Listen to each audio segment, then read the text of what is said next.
Scene one, Apple, take one. Expedia est dans une phase de test and learn pour utiliser en fait les robots comme un nouveau canal de communication et donc de réservation pour les voyageurs. On est en train de tester aujourd'hui plusieurs outils avec des plateformes qui sont aujourd'hui leaders sur le marché comme Facebook Messenger ou bien Skype également. Le retour d'expérience va prendre plusieurs mois, mais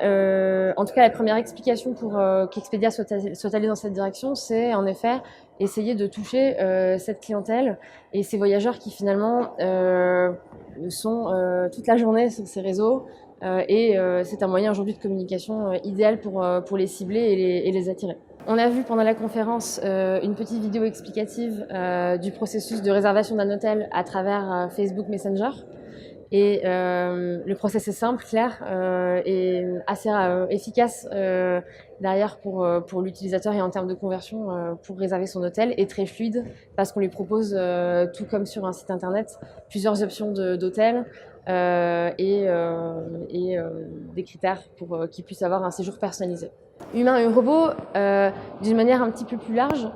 et si on se projette dans les business models et les tailles aussi d'entreprise de chacun, je pense que l'humain est important si on arrive à l'intégrer dans un chat live sur un site web, quel qu'il soit. D'abord parce qu'aujourd'hui c'est accessible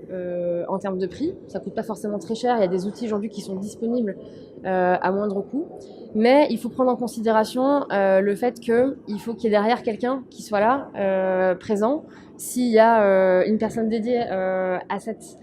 ce chat, il faut qu'elle soit disponible en fait toute la journée. S'il y a une pause déjeuner ou qu'elle répond au téléphone pendant ce temps-là, ça peut créer de la frustration en fait pour l'utilisateur en face qui finalement a un service amoindri que s'il n'y avait pas eu de chat du tout. En parallèle, on peut très bien imaginer humain et robot aussi, avec un humain la journée et un robot qui peut prendre le relais pendant ces périodes peut-être creuses, ce qui permet d'avoir en fait un service fluide sur toute la durée de la journée et pour le site de manière pérenne. Et la troisième option, en effet, c'est plutôt opter pour le robot, ce qu'on est en train de tester de notre côté, qui aujourd'hui se démocratise et avec des algorithmes et des outils qui permettent aussi d'aller chercher des robots qui sont de plus en plus performants. Et la question qu'il faut qu'on se pose, je pense, pour le futur, c'est est-ce qu'on verra encore la différence entre l'humain et le robot dans quelques années? Est-ce qu'on sera toujours en mesure de nous-mêmes s'en rendre compte à qui on parle en ligne?